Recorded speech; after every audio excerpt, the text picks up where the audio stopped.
Good? Okay. So, we get 2 holes down here, right? So I don't know if this has audio or not. I think it will. That'll be convenient. It should. So we got 2 screw holes down there and 2 screws up here. Okay, they're all the same size screws. Yeah, the ones that I just showed you are silver, and the ones that go in the back of the console are black. So the ones on the back are in these 4 holes. This is why you need such a thin screwdriver like I have, is because otherwise you won't be able to get in here and get the screws out. So this is going to be pretty tight if the console hasn't been taken apart before, and it's really kind of annoying. But before we go to pry it apart, make sure that you take out any games or anything you have in your game slot and your SD card, because otherwise you're going to break stuff and you'll probably be pretty sad. So take those out first. And then you'll notice down here, if you can see, it's kind of mangled up on my console where I've been using the screwdriver to pull it apart. This is why I told you to get a plastic spudger if you care about scuffing up your console, because the screwdriver will scratch this up. But you're going to want to start down by your SD card port, and you're just going to want to kind of wiggle it. You don't want to use force here. You just want to find a spot where you can wiggle your screwdriver in, or your spudger, as the case may be, and then you can kind of pry it apart.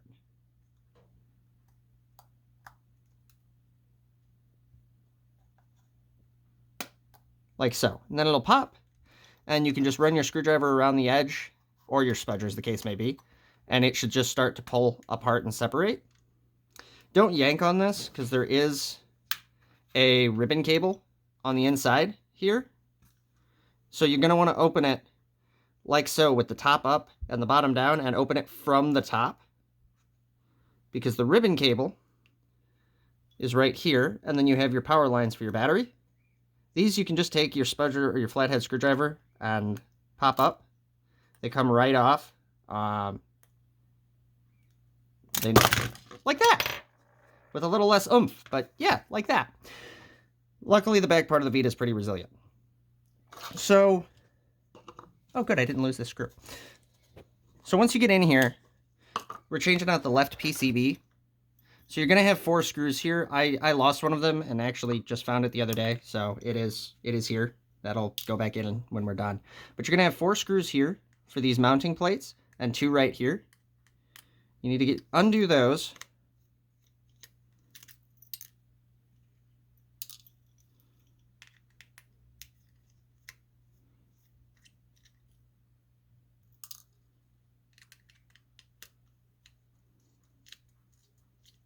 Sorry, my hand's slippery from the Goo Gone.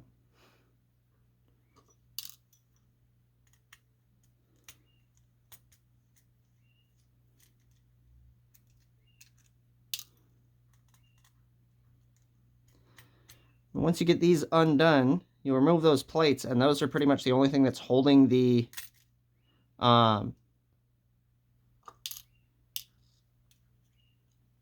PCB down. Apparently my ribbon cables aren't attached, but normally your ribbon cables are attached, and you're going to have to detach them right here. Apparently all my ribbon cables are unattached. I don't know why. I must have left them unattached last time I was in here.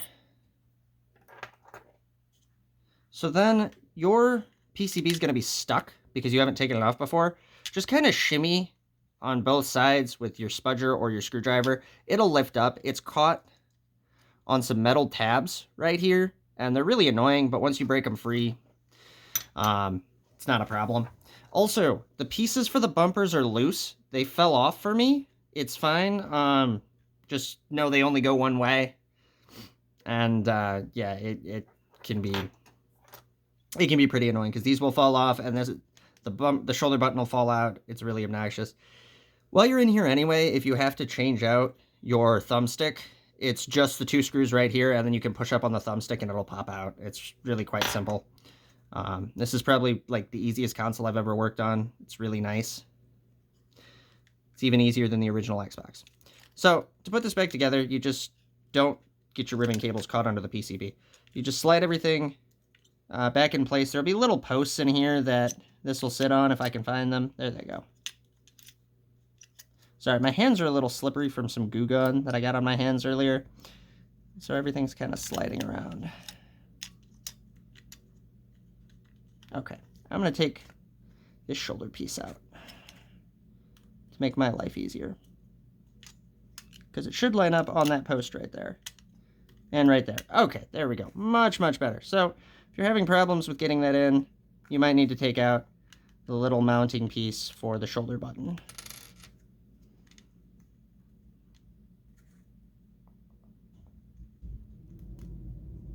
Alright, then we need to put our ribbon cables back in, which is the whole reason I recommended these tweezers. They really help to not only pull everything out, you'll really need them when you pull out your ribbon cable, but also they will help to get your ribbon cable realigned.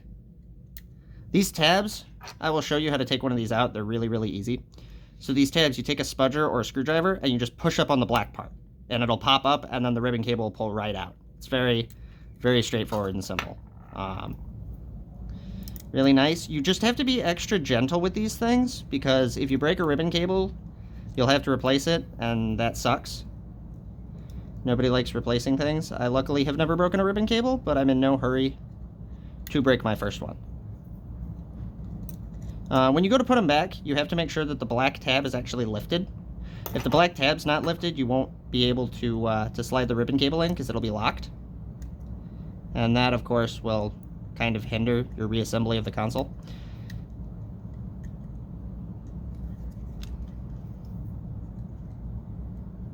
This one is by far the most annoying one to get back, in my opinion, because it's just really short and obnoxious, and I'm pretty sure it just hates me.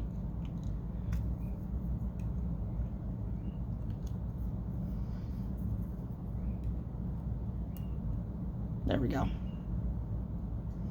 But you kind of need it for your bumper to, or for your shoulder button to work, so.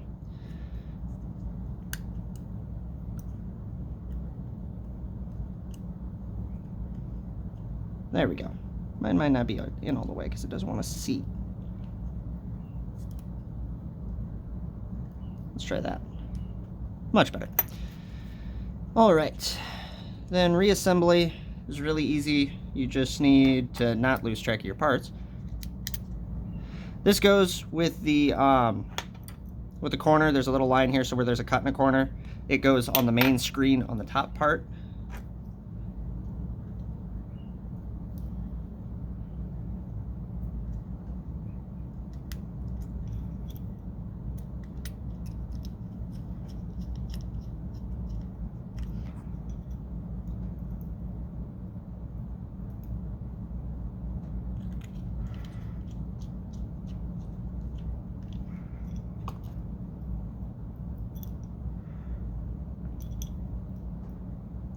Oh, also, just as a general tip, don't set your screws on some flat surface where you can lose them. They're very small, and they're very easy to lose, and it's very easy to tell yourself, I'm not going to knock that over, and then knock that over, and then hate yourself for a week, and wind up selling your Vita because you're mad that you lost one screw, and it's just not worth it anymore. The mounting brackets can also only go one way, so if you can't, if you're trying to put it the wrong way and you're worried about that, it won't work. Pretty much everything has little tabs that it lines up with. It's kind of idiot proof. That's why I say the Vita is such a great thing to work on. At least the first gen. I have no idea about the second gen Vita. I've never worked on one, so if you have a second gen, this will be an experience for both of us. Because yeah, I have no clue about how that's gonna go. I imagine they're very, very similar, right? Because this is the Wi-Fi edition. It does not have the cellular card slot, which they're pretty much the same thing, except one's got a cellular card slot right over here on the PCB. All right, so this is ready to go back together. And oh, I almost forgot. What did I do with it? Last time I took this apart, I accidentally popped off the game slot cover. So, to reassemble the back here, it's really simple. You just line up your power cable with its connector, push it down with your thumb, line up your ribbon cable with its connector, push it down with your thumb, slap the console back together, run your thumbs around it, and kind of press it into place. The first time I took this apart, I had bent the camera, and so I couldn't get this to go back into place. You just had to bend the camera back. It's really, really gentle and easy to bend, so just be aware of that. If you bump the camera with your thumb or something, you'll bend it, and you won't be able to put the back on until you bend it back. It's not going to damage the camera. It'll be fine. Then you just have to put your screws back in, and you'll be done. I understand it's an aesthetic thing, but I always hate like these deep screw holes on consoles and stuff, and controllers especially. It's really, really annoying, especially if your screwdriver's kind of magnetic, because then the screw keeps pulling out as you move your screwdriver, and it's just all around a horrible time.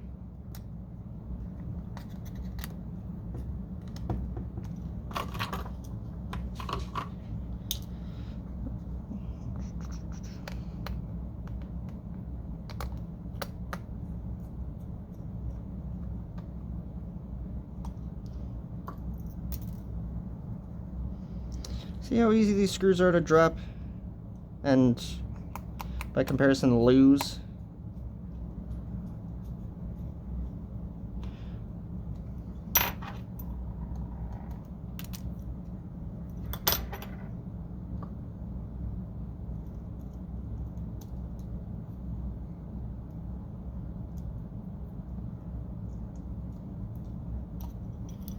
These screws not go in that hole? Do they go in the... No, they go in that hole. Come on, stupid screw, line up. Fine, we'll line you up over here.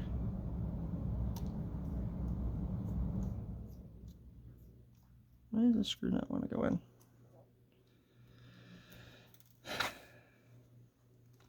We'll just switch to the bottom then. I must be putting it in the wrong holes. Yep, get that in.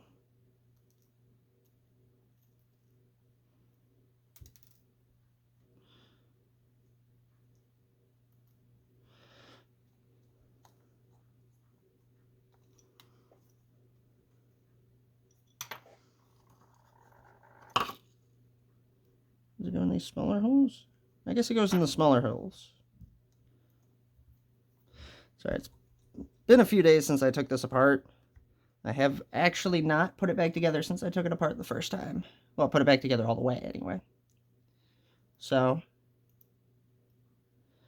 do keep in mind that it'll be a little easier for you to figure out where your screws go, because, you know, you'll be taking them out, and that kind of does make it easier. Alright. That all said and done. Turn it on. Come on, Vita. You can do it.